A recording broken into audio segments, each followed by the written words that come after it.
A lovely good afternoon, and thank you for joining us yet again for another beautiful and wonderful episode on the Real Talk Show. And this comes to you every Friday. Now, this is a TYP, which is the youth platform. Of course, we deal with different issues affecting the environment, adolescents, and obviously the country and communities at large.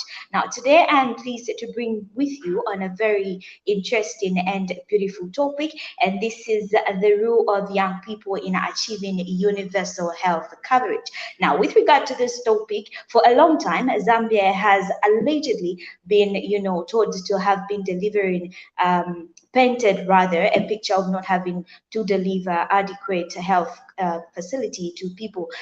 Pretty much we can say a distinction has been made between the rich and the poor. And today we want to see how people can have access to quality health services they need, regardless of position or regardless of what state they are in. How can this be done evenly to every particular individual to make them be a part of the country? Now, in that aspect, joined with me in today's StreamYard, or rather in today's conversation, I have two people. I'm sure you can see them.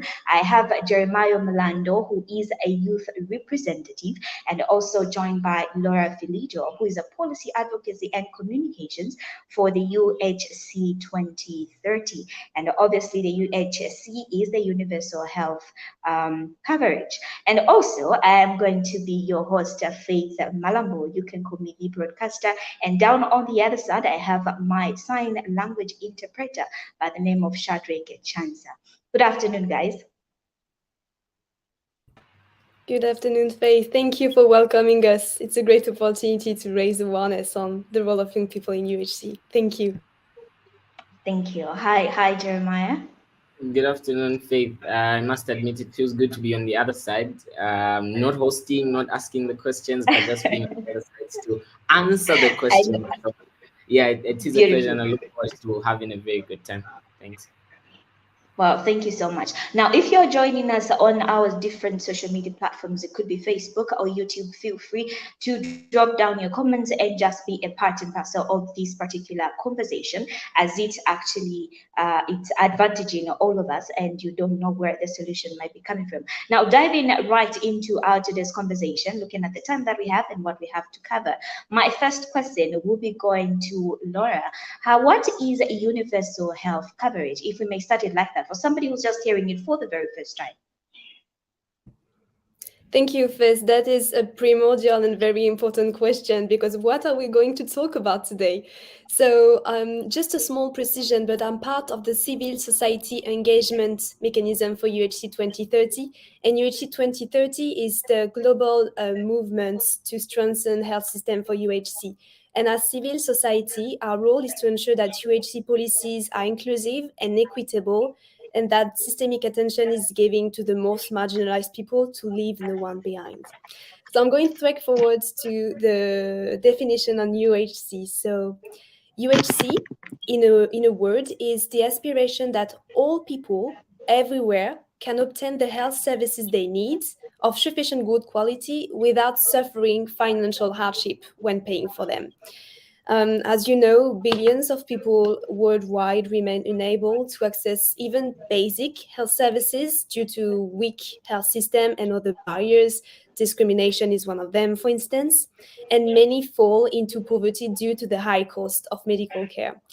And however, we have to remind that the right to health is a basic and fundamental human right. That means that every human being has a right to access health services without distinction of race, of religion, of political belief, economic or social condition. So the goal of UHC is to make healthcare more accessible, more equitable, and more affordable.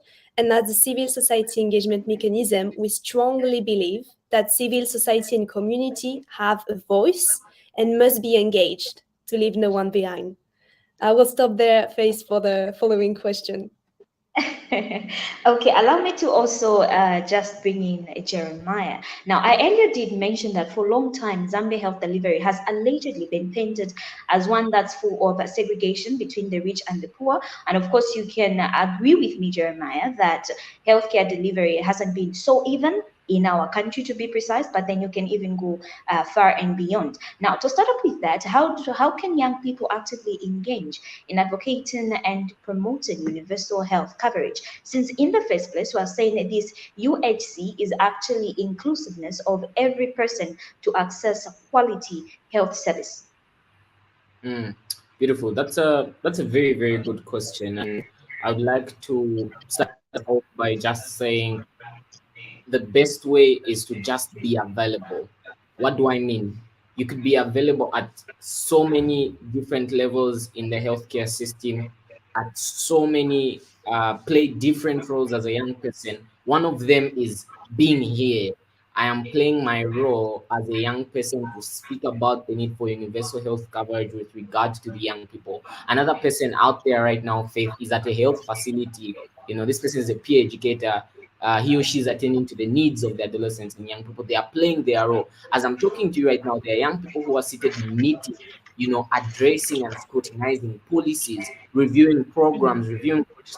All of these young people are playing their part in ensuring that we achieve universal health coverage. Other young people, as we are speaking right now, are seated in a room brainstorming ideas, coming up with innovation, using technology. We've heard of artificial intelligence now and all of these technologies that are being used to ensure that universal health coverage reaches the most marginalized young people. So in a nutshell, the role of the young person is to essentially just be available, and it is when a young person is available that they are able to advocate for universal health coverage. Also, another key issue besides being available, Faith, is being able to speak up.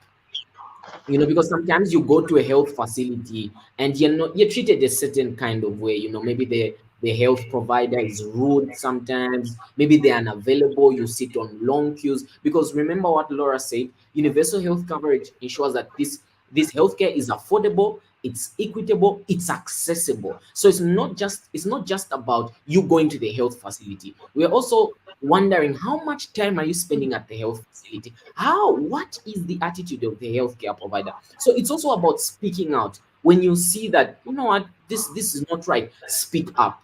If you think there's an innovation, there's an intervention that we could do as a country, as a community, even at individual level, be able to speak up. So young people, our role in achieving universal health coverage is a very, very important, and it borders on my end and the youth platform. It borders on being available and being able to speak up, because when you put these two together, then everything else comes up. You are able to advocate, you come up with different interventions, you come up with different programs, you participate in different annual and regional convenings that are discussing this very important issue. Beautiful, beautiful. Now, just to get you on what you have said, the involvement of young people, on a scale of 1 to 10, how much do you think the young ones, or rather the youths, have contributed in making this an achievement? Mm, mm. That's a great question. The truth of the matter is that something is happening, but it is not sufficient. Um, Beautiful. I love that one. Let me just end there. Let me give Laura a question to answer. Just help us, Laura. Why 2023 has been crucial in advancing progress towards the universal health coverage? Thank you, Faith. I just want to highlight the great speech right now about Jeremiah, because the involvement of youth people is crucial in achieving UHC, and just raising awareness on what UHC is and why it's important to fight for it is crucial. Even our political leaders, sometimes when you're talking to a parliamentarian or a minister, sometimes they don't have even a clue, even them, of what UHC mean and when it's like an advantage for that. And to go back to this question, yes, why do we talk about UHC so much this year? And there is a good reason for that. 2023 has been so crucial in advancing UHC. First, I would say, for the context, because we are off track of getting progress on UHC. Just to give you two figures, like half of the world population does not have access to health services, which is, well, I don't know what to say about that. And an estimated 2 billion people keep facing financial hardship just trying to get these essential health services. So we are completely off track, and this is important to highlight two different things. The first one is that in 2015, the United Nations implemented the Sustainable Development Goals. It's a set of 17 objectives, which is, for instance, quality education, gender equality, zero hunger, no poverty. So very ambitious target to achieve by 2030. And UHC is one of them. It's on the SDG number 3. But we are halfway. We are in 2023, and it's only 7 years left. And so when we see how UHC is making progress, this is not a good news. And the other thing that was very important is that at this mid-year, there was a high-level meeting on UHC, which is the second one of in kind at the UN General Assembly. And that was a great opportunity for leaders to recommit to get progress on UHC. So now we have a political declaration, and we have to use that as a tool to say, hey, presidents, parliamentary ministers, you committed to do that to advance progress on UHC. Now we have to move to action. And in that, young people and just raising their voice on that and be engaged. Just try. We learn as we go. We don't have to be expert for that. But just raising that in your families, in your communities, in your country, it's a great way to move forward and get progress on UHC.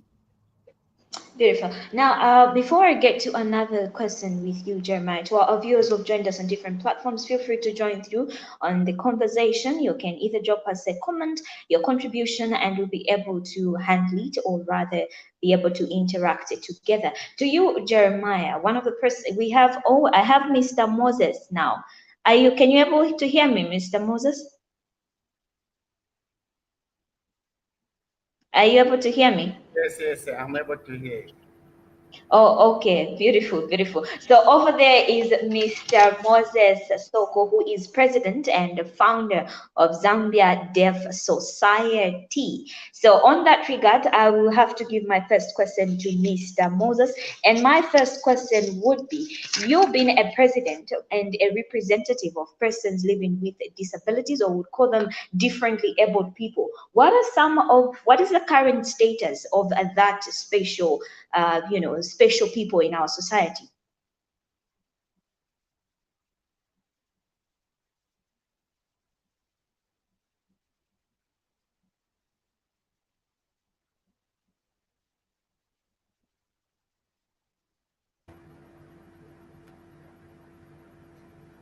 Okay, thank you so much. I'll start by introducing myself.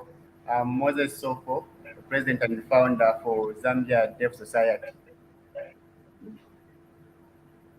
Okay, when it comes to people living with disabilities to have access to health, we do face challenges. You will find that discrimination to health cares are there because they don't know sign language. Meaning, once you go there to get to acquire or to you want someone to attend to you, you will sign, but the nurse of the healthcare will not respond to you because they are having challenges to understand what you are trying to communicate with. Okay, beautiful. So, To you. so it's important to understand the culture of deaf deaf people. Also, you find that once you are signing, maybe I'm signing sick, maybe the doctor or the nurse will mislead or misunderstand what I'm trying to say. Oh, maybe you think or she'll think like, oh, my head is spinning or my stomach is spinning. Same applies. Okay, let's say the woman who is pregnant goes to the hospital to antenatal. A pregnant woman goes to a hospital to antenatal, maybe a pregnant, maybe how the healthcare communicate with that woman. So it will be how to protect the baby, how the woman need to protect the medication she need to take, how to protect themselves from STIs, or you do face a lot of challenges because we do have challenges to communicate with health cares. Thank you so much. Okay. That is quite a lot. I hope we can just address one of those. But then back to you, Jeremiah. How can young people actively engage in advocating for universal health coverage? And what role does youth involvement play in shaping policies that are related to healthcare accessibility and affordability? The role of young people cannot be denied by anyone. I think it's clear, it's visible, it's out there. I think we shouldn't even be having this conversation right now because the answers are right in front of us. You know what I mean? We are the largest population by a huge margin. We are energetic, we are passionate, we are creative, we are committed. How many more things do I have to say to make someone understand that young people need the space? And I like the energy that my fellow young people have nowadays. If you are not going to create space for us on the decision making table, we're going to come with our affordable chairs and fold them, sit and play a part in deciding our future, fold our chairs, and we will leave. Why? Because we cannot stay in a society that only decides for young people, that prescribes solutions for young people, especially when we are dealing with health. Health related interventions should be able to accommodate the views, the ideas of the young people so that they can be acceptable to the young people themselves. So the young people play a very, very crucial role. One of the roles that we play is what we are doing here, where we are disseminating information to other young people who might not know about universal health coverage and who might not know that we have a right to universal health coverage.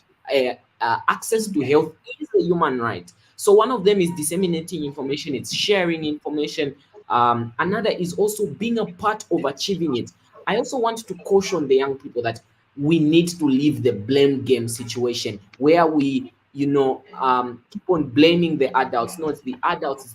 What we should be doing is telling the adults that look, we are ready and geared to work. So it's about also making ourselves available to achieve universal health coverage. Make yourself available, and that's why earlier I spoke about availability and the need to speak out, because there are young people out there who say, you know what, yes, we should achieve UHC, but they are not willing to come to the decision making table. Even when they are invited, they will go to the decision making table, and what do, Faith? They will keep quiet. That's a wasted effort, that's a wasted opportunity. So when you are invited to forums, when you are sitting with parliamentarians who play a critical role in making our policies and our laws, we need to be able to be there as young people and speak up and be available. So to my young people out there who are listening in right now using our various social media platforms, it is high time we made ourselves available and we spoke up and we came to the party. Thanks, Faith. Looks like Faith just dropped off. Lauren, let's pick up the conversation. Um, do you have any youth-led initiatives that have supported UHC and address specific public health challenges that young people face? Thank you, Jeremy, and thank you for taking over. I'm sure Faith will be coming back in a minute, but wow, what an interesting discussion, and just even feeling the passion. Like Jeremy, I think we can even speak from ourselves. We're not old at all, too. Yeah. We're also part of the youth movement, even if it's our job now. But I even just remember just engaging when I didn't know a lot of things. I didn't know a lot of things about health at all. I wasn't an expert, and just engaging in the One Youth movement during COVID I learned so many things. So I agree with you. Just let's be engaged. Let's be true to ourselves and doing something that is really meaningful, because we will be the one living in this future world, not our parents or our grandparents. So we have to speak for ourselves too. And Faith, it's so great to see you back. Jeremiah was asking me the question about some youth-led organization examples. So I can go on that, but if you have any other thing to say, or if not, I can speak on that with pleasure. Okay, let me just try to engage one of the persons that is following us, and this is Victoria Kanika. I wrote a comment and saying universal health coverage means that all people have access to the full range of quality health services they need when and where they need them without financial hardships. But looking at the situation at health facilities, we hardly find medications and other services due to unavailability. So meaning most people are unable to access quality health services which we need to work on as a country. That is a very good comment. And this other one is saying, this is Hansel Mwetwa, the engagement of young people is vital. The success of UHC by giving out the energy, creativity, and commitment that can drive positive change and contribute to the building resilient and inclusive health system. Those are some of the comments that we have. Of course, we have more, but then before I can get to read the other comments, allow me to engage once again, Laura, with this question. It is the examples of, is there any examples of successful youth-driven programs or campaigns that have positively impacted the progress of the UHC? Thank you, Faith. And yes, indeed, there is a lot of example of youth-driven programs that's made a huge difference. So, as you may know, on the 12th of December, so this Tuesday, was UHC Day. And so this week is still a lot going on UHC Day. And our theme this year was Health for All, Time for Action. Because now that people are committed to act for UHC, what do we do to make this turn into action? And so during this UHC Day movement, we had a very interesting events, an online events with youth advocates asking directly questions to parliamentarians from all around the world, just asking them concretely, what are you going to do in your country right now to make this commitment a reality? So it was such an interesting discussion. And in that, we engage with a different young organization like the WHO Youth Council, which is part of the WHO, and it's the voice of young people that are directly integrated into health decision-making processes.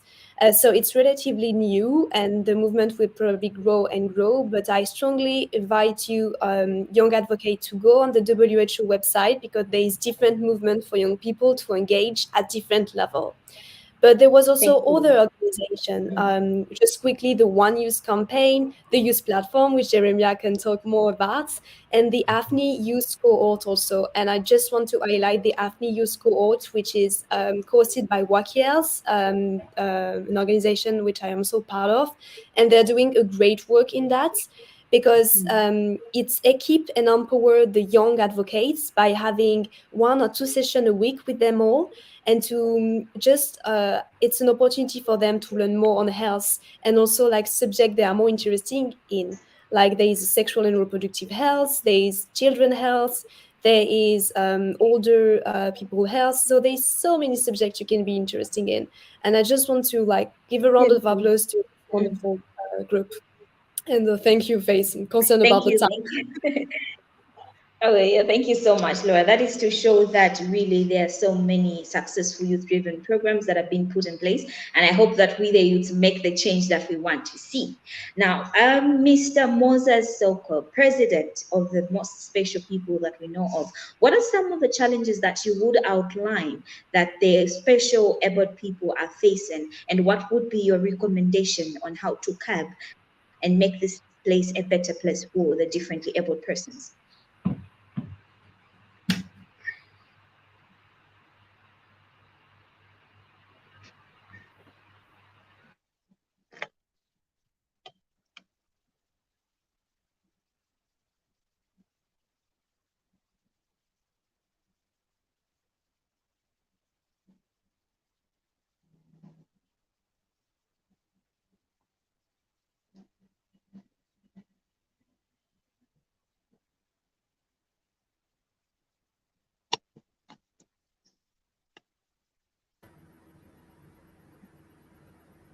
Okay, thank you very much for the question. So the recommendation which I can make is to make sure that we engage people with disabilities in awareness.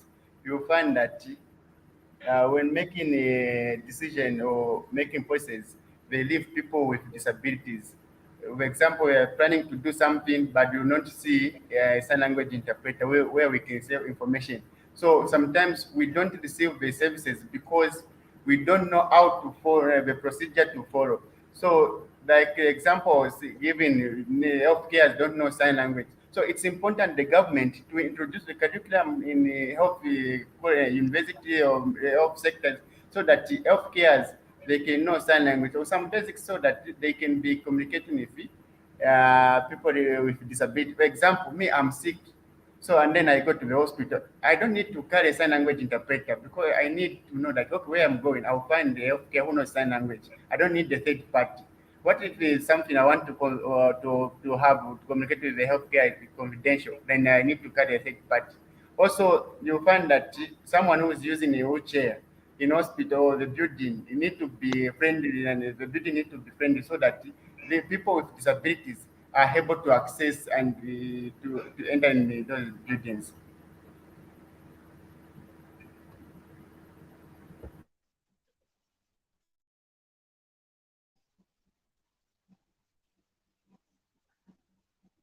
Okay. That's what I can comment. That's what I can comment. Okay, well, thank you so much. We have a few minutes, maybe like 4 minutes left before we could go. Just allow me to read through some of the comments that we have from people that are following us. So there is a Prince saying, indeed, it's about taking responsibility as youths. We really need to be innovative and proactive as it will bring us out of the darkness. This aid our superiors to give us the platform to showcase our skills. We, the youth, need to realize our vitality in the execution of UHC.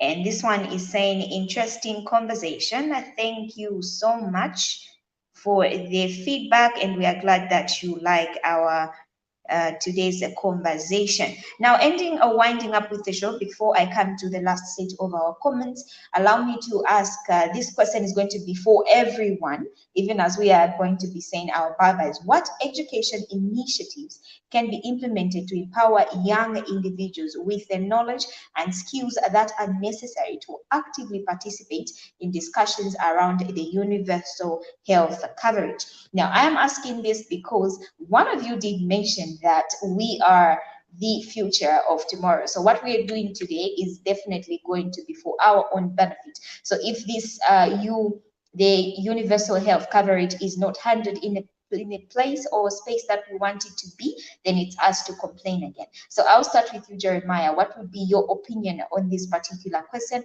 and how best do you think it can be implemented to curb every other thing that seems to be disadvantaging people from receiving the quality healthcare that they need?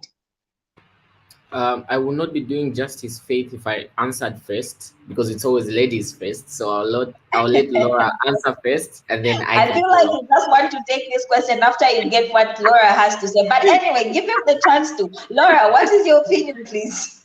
Oh, thank you, Jeremy. That's indeed a very nice way to put it. So yes, no, we, as you said, like youth movement is really important, and I will add to the several comments we saw that just don't wait for platform to be created for you to have a voice, but be the leader into the creation of this platform. We mentioned I love several platforms, exactly, Faith. Yeah, we mentioned like several platforms: the WHO Youth Council, the international one. There is some regional, there is some local, but there can be like more on that. Like I'm just thinking about an example we all know, but for putting climate action on the agenda, Greta Thunberg was only 16 years old, and she created a whole movement. So this like is it's a master. We cannot do all that, but why not? We just have to be confident on that. So keep being creative, keep raising your voice. And one of the things to do, if you want directly to have more clue, is to learn more about UHC. And on CSEM, we have a Health for All advocacy toolkit, which explains what is UHC, how you can act towards UHC, and what is at stake.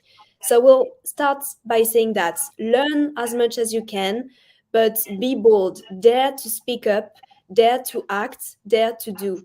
We learn as we go, we learn as we are doing. So yes, just be present in the space, and we'll achieve even more that we will have expected. I hope this introduced a bit the question, and now Jeremiah, I give the mic back to you. No, Jeremiah still wants to get other people's opinions. I'll go with Mr. Moses now. What is your opinion or your take on this particular question?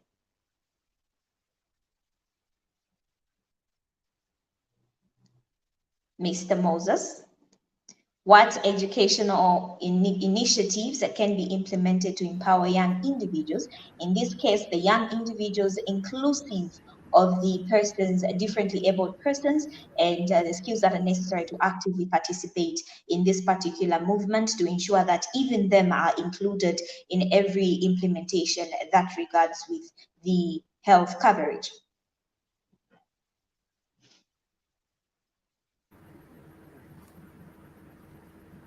Okay. So Is what I Mr. can comment concerning to your question, I think it's important also to consider young people to have skills which can make them to be independent and know what they need to do and the responsibility they have in society. You find that some people will people even with, focusing to people even with disabilities, they don't have something to do, and the information which you find that to go and access the health services will very difficult for them. So once they have independent and they have something to do and are receiving the information, it will be helpful to them so that they can have access in every health information which they are communicating to healthcare.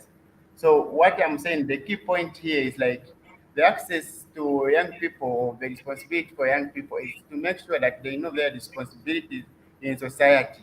And the government and the people who dealing with healthcare, they need to know that they don't need to leave anyone behind. That's what I can say. Well, thank you so much. Jeremiah, I know you're a man of few words, so you can sum it up in a minute. I think Laura and Moses have put it right out there. Um, One of the spaces that we have locally here in Zambia where we are empowering adolescents and young people with knowledge and skills to be able to speak about such issues. The provincial endeavors that we had this year.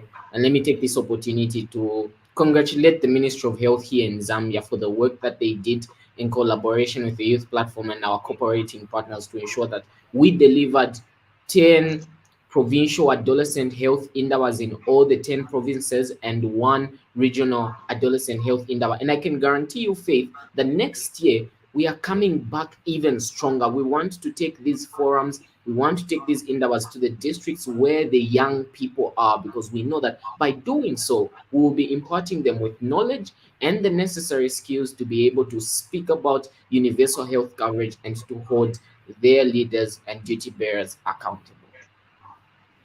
Okay, thank you so much. Man of short words, Jeremiah. I trust you like that. Now, before I can go in 30 seconds, I don't know if there's somebody who has something that's pending that they would want to say before I can finally get to close this stream. I think mine is be available and speak up. Laura? Great words. I think mine will be just learn, try, and dare. Okay, Mr. Moses.